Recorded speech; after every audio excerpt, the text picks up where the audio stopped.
শুনিতে পাইয়া সমাজ গিয়ে অধ্যক্ষকে কহিলেন, ভয় করিও না, কেবল বিশ্বাস করো। মারা গেছে, এসে বলছে তোমার কন্যা মারা গিয়েছে, প্রভু যিশু তার সঙ্গে রয়েছে, কি বলছে? ভয় করো না, কেবল বিশ্বাস করো। আজকে আমাদের ক্ষেত্রেও প্রভু এখনো বলেন, ভয় করো না, ভয় করো না, কেবল বিশ্বাস করো। কার উপরে? প্রভুর উপরে, যিনি তোমার সমস্ত পাপ ভার বহন করে নিয়ে গেছেন, যে প্রভু তোমার জন্য ক্রুশে তার পবিত্র রক্ত ঝরিয়েছেন, তার বহুমূল্য রক্ত দিয়ে তোমাকে কিনে নিয়েছেন।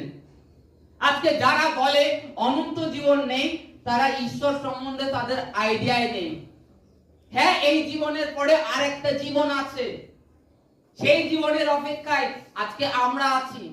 প্রভু তার প্রমাণের জন্য এই যে চিহ্ন চমৎকার কেন করেছেন, যে তিনি জীবন্ত ঈশ্বর, তিনি সেই মসিহ উদ্ধারকর্তা, এই কারণে তিনি এই সমস্ত করেছেন, যেন সকলে বিশ্বাস প্রাপ্ত হয়।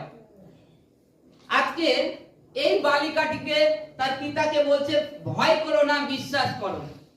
আজকে তোমাদের জীবনে যখন একটা রোগ ব্যাধি হয়, তখন আশপাশে তোমাদের লোক দেখে বলে, ক্যান্সার হয়েছে, তুমি বাঁচবে না, তোমার সুগার, জীবনে যাবে না, কিডনি খারাপ হয়েছে, চিকিৎসা নেই, ভালো হতে পারে না, লিভার খারাপ হয়েছে, লিভারে জল জমেছে, বাঁচবে না।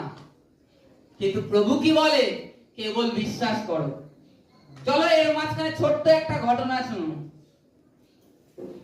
একটা জঙ্গলের মধ্যে বেশ অনেকটা ডিপ, মনে করো 5 ফুট ডিপ আছে গর্ত।